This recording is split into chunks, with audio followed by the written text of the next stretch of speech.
हाय मैत्रिणींनो, रिची राखव्यामध्ये तुमचं मनापासून स्वागत आहे. तर आज आपण वेगळ्या पद्धतीचा पोह्याचा नाश्ता करणार आहे आणि झटा बघूया त्यासाठी लागणारं साहित्य. हे बघा, आपण पातळ पोहे घेतले 2 वाट्या, कांदा घेतले, कढीपत्ता घेतले, शेंगदाणे घेतले, मोहरी घेतली, साखर घेतली, जिरं घेतले, मिरची घेतली, लिंबाचा रस घेतले, ओलं खोबरं किसून घेतले आणि काकडी किसून घेतली. आता आपण त्याच्यासाठी लागणारी फोडणी तयार करूया. तेल तापत ठेवलं आहे, मोहरी टाकूया, कढीपत्ता टाकूया, शेंगदाणे टाकूया आणि आपण तेलात चांगलं परतून घेऊया. छान शेंगदाणे तेलात परतून घेऊया. त्याच्यात कांदा टाकूया. आपण हे ओलं खोबरं किसून घेतलं ते टाकूया आणि काकडी घेतली ते टाकूया.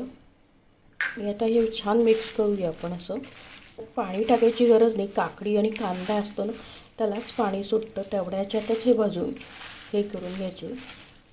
तर आपण थोडं लाल मिरची टाकूया. छान हलवून घेऊ.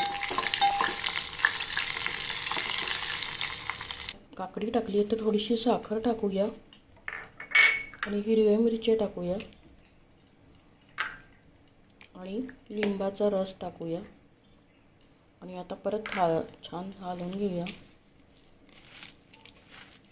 आपण मीठ छान हलवून घेऊया. आता फोडणी केली होती ती टाकूया. आता छान हलवून घेऊया. आपण झटपट होणार आहे आणि घरच्या साईत होणार आहे आणि टेस्टी लागतो. आता आपण प्लेटमध्ये सर्व करूया.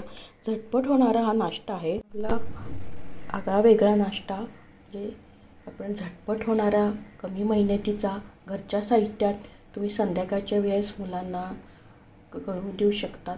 आणि हा झटपट होणारा नाश्ता तुम्ही नक्की करून बघा आणि आपल्या चॅनलला जास्तीत जास्त फ्रेंड सर्कलमध्ये शेअर करा आणि चॅनलला लाईक आणि सबस्क्राईब करायला विसरू नका. चॅनलला लाईक आणि सबस्क्राईब अवश्य करा. लवकरच भेटूया अशाच नवीन नवीन रेसिपीसोबत. तोपर्यंत मस्त खा, स्वस्त राहा, आनंदच राहा.